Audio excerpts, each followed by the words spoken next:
فبأي آلاء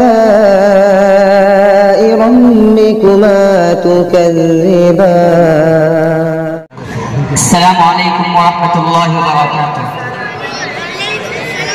بسم اللہ الرحمن الرحیم. نحمده ونصلی علی رسولہ الکریم. اما بعد. نہ تیرا ہے نہ میرا ہے، نہ تیرا ہے نہ میرا ہے، یہ ہندوستان سب کا ہے. نہیں مانی گئی بات تو یہ نقصان سب کا ہے. جو اس میں مل گئی ندیاں، جو اس میں مل گئی ندیاں تو دکھلائی نہیں دیتی. مہاساگر بنانے میں مگر احسان سب کا. محبان وطن اور گرام قدر اور میرے عزیز دوستوں اور بھائیوں اور مشفق اساتذہ کرام، آپ لوگ تو بخوبی واقف ہے کہ آج ہمارا ملک ہندوستان آزاد ہے اور ہمیں یہ آزادی 15 اگست سن 1947 کی ملی. دوستو، وہ ہندوستان جو کبھی ظلم و ستم کی چکی میں پس پس کر کرا رہا تھا، وہ ہندوستان جو کبھی معاشرت کا ننگا ناچ ناچ رہا تھا، وہ انگریز جس نے دلی کو دلزار بنا دیا تھا، امرتسر کو خاکستر کر دیا تھا، پنجاب کی ہریالی کو مسجد فضا میں تبدیل کر دیا تھا اور علماء کی گردنوں کو سپردرخت کر دیا تھا. بادشاہان ہند کو فتح زد قوم میں ڈال دیا تھا کہ غلامی کا توق پہننا ہندوستانیوں کا ایک مقدر بن چکا تھا. بھوک پیاس کی زندگی جینا ہندوستانیوں کا ایک مقدر بن چکا تھا. جبر و تشدد کا برداشت کرنا ہندوستانیوں کا ایک مقدر بن چکا تھا. لیکن الناک اور پرفتن دور میں کچھ اس طرح کے بھی سپہ سالار تھے جن کو غرب نے جھنجھوڑ دیا، جیسے مہاتما گاندھی، پنڈت جواہر لال نہرو، چندر شیکھر آزاد، نیتا جی سبھاش، پرشوتم داس ٹنڈن، پنڈت مدن موہن. تو وہی دوسری طرف مولانا ابوالکلام آزاد، شاہ ولی اللہ محدث دہلوی، مولانا قاسم نانوتوی، مولانا رشید احمد گنگوئی، حافظ ضامن شہید، مولانا حسین احمد مدری، ڈاکٹر اشفاق اللہ خان، مولانا محمد علی جوہر اور مولانا ظہر علی وغیرہ. ان ہمدردان وطن نے، ان ہمدردان وطن اور مجاہدین آزادیوں نے اس دیش کو آزاد کرانے کے لیے وہ قربانیاں دی ہے.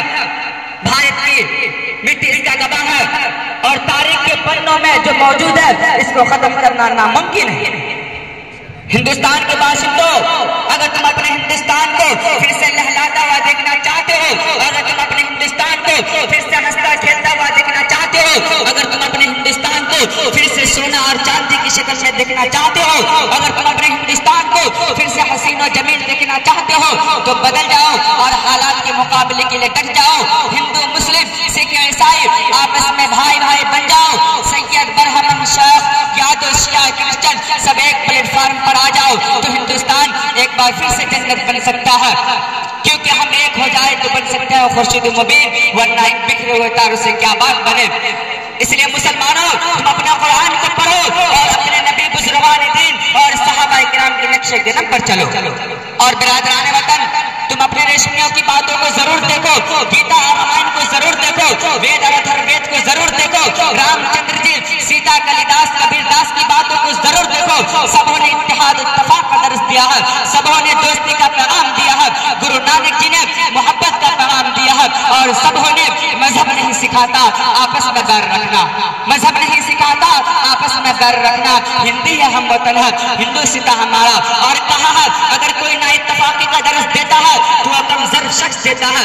تو پھر یہ فسادات کون کراتا ہے؟ یہ فسادات کیوں برپا ہوئے؟ یہ فسادات کس لیے واقع ہوئے؟ یہ فسادات کس نے کرائے؟ مجھ سے پوچھو، میری ذات سے پوچھو تو جواب ملے گا یہ سب گندی سیاست کی وجہ سے ہوا، وقتی جاہو جلال حاصل کرنے کی وجہ سے ہوا. لہذا ہندوستان کے دیش واسیوں، وقت موقع ہے، راہ راست پر آ جاؤ. گنگا جمنا تہذیب کو غرق ہونے سے بچاؤ اور ہندوستانی روایات کی پاسداری کرو. کیونکہ ہماری بنیاد حق پرستی پر ہے، ہماری سوسائٹی اتحاد اتفاق کی سوسائٹی ہے، ہمارا گھرانہ آخوت برادری کا گھرانہ ہے. اس لیے آؤ اور گلے سے گلے مل کر جیو، ورنہ دوسروں کی طرح ٹوٹ کر بکھر جاؤ گے. یاد کرو کہ تمہارا ملک اور وطن کیا ہے اور کیا ہے. یونان و مصر و روما سب مٹ گئے جہاں سے، اب تک مگر ہے باقی نام و نشاں ہمارا. انقلاب زندہ باد، ہندوستان زندہ باد، لال قلعہ زندہ باد. السلام علیکم ورحمۃ اللہ.